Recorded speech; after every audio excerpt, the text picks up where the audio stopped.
Catherine ने खुद को अपने कर्मचारियों की व्यक्तिगत समस्याओं में पड़ने देने से मना कर दिया। कैथरीन कुलमन फाउंडेशन में वेतन कम था।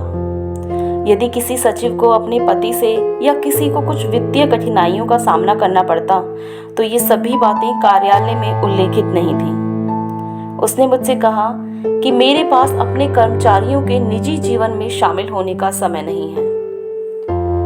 उसके जीवन के अंतिम सप्ताहों में वह हॉस्पिटल में थी, तब ही उसके इस दर्शन का फल कड़वा होना शुरू हो गया था। जब उसे ये पता चला कि उसके एक लंबे समय से भरोसेमंद कर्मचारी पर संदिग्ध व्यवहार का आरोप लगाया गया है, तो इस बात ने उसे लगभग तबाह कर दिया।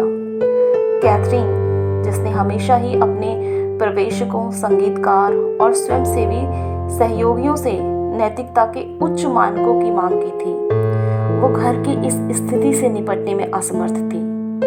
अतीत में कई बार वह ऐसा कर चुकी थी कि एक आदमी जिसकी छवि समाज में ठीक नहीं है, उसे उसने अपनी गायन मंडली में गाना गवाने से मना कर दिया था। उसके कार्यालय के सहयोगी, जो ये सब देखकर भयभीत थे, उन्होंने यह महसूस किया कि वह इतनी बीमार या अन्य समस्याओं में इतनी व्यस्त कभी नहीं दिखी जितनी कि 1975 के अंतिम 6 माह में वो समस्याओं में घिरती दिखाई दी। वो इन समस्याओं के अंदर हस्तक्षेप करती थी और उन सब के प्रति जिन पर वो विश्वास करती थी, उनके खिलाफ लगे आरोपों को रोक देती थी। इस समय कार्यालय के सभी लोग कैथरीन की स्वीकृति के बिना कोई कदम उठाने में असक्षम थे, लेकिन खुद की शारीरिक कमजोरी की स्थिति में वो इन सब से निपटने में असमर्थ थी। उसने बस समस्याओं से मुंह मोड़ लिया और उन पर चर्चा करने से इनकार कर दिया। एना, हम ऐसा व्यवहार करेंगे जैसा ये कभी हुआ ही नहीं। कोई व्यक्ति ऐसा नहीं दिखा जो यह व्याख्या कर सके कि 1975 के अंत तक वो कितनी बीमार रही होगी।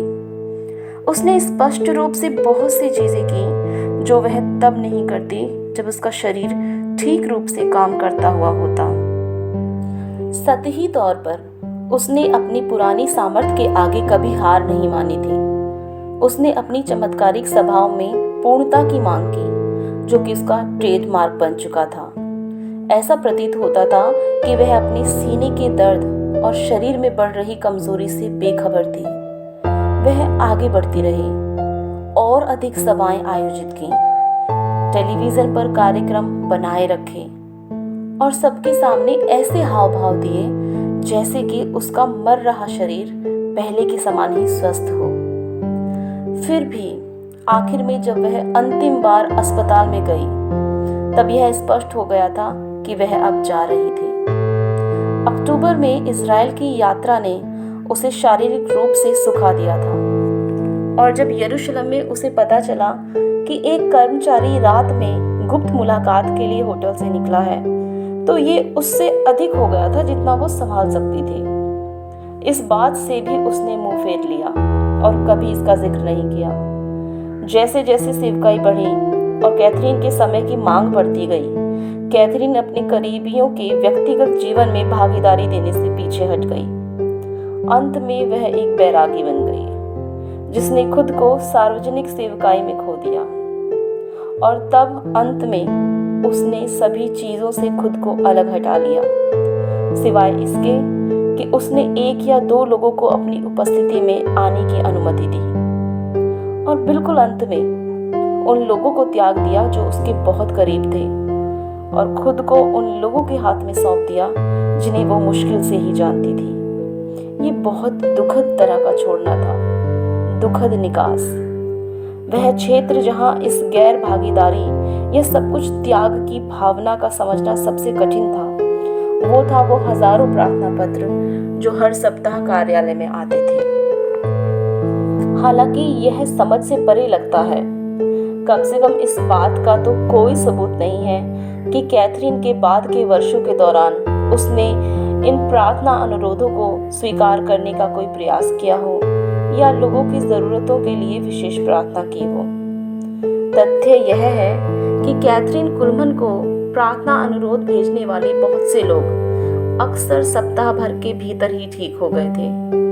कुछ लोगों ने महसूस किया कि वास्तव में कैथरीन कुलमन सेवकाई को एक विशेष प्रकार की दिव्यता ने घेरा हुआ था, इसीलिए कोई भी यदि उसके कपड़ों के छोर को छूने के लिए आगे बढ़े तो वो ठीक हो जाता था। फिर भी कैथरीन ने यह कहते हुए इस अवधारणा को खारिज कर दिया कि उसके अंदर कोई चंगाई करने का गुण या ताकत नहीं है। अन्य लोग अटकलें लगा सकते हैं कि पत्र लिखने वालों का विश्वास ही उन चंगाइयों के लिए पर्याप्त था। फिर भी अन्य लोग इस विचार को संजोते हैं कि चाहे कैथरीन ने उन हजारों प्रार्थना अनुरोधों के लिए प्रार्थना नहीं की, फिर भी चारों ओर बहुत से लोग प्रार्थना कर रहे थे और ये प्रार्थनाएं लिखने वाले की चंगाई के लिए पर्याप्त भरपूरी पैदा कर देती थीं। कुछ लोग यह परेशान करने वाला प्रश्न पूछते हैं, क्या चंगाई के लिए प्रार्थना एक आवश्यक कारक है? शायद ये किसी को नहीं पता।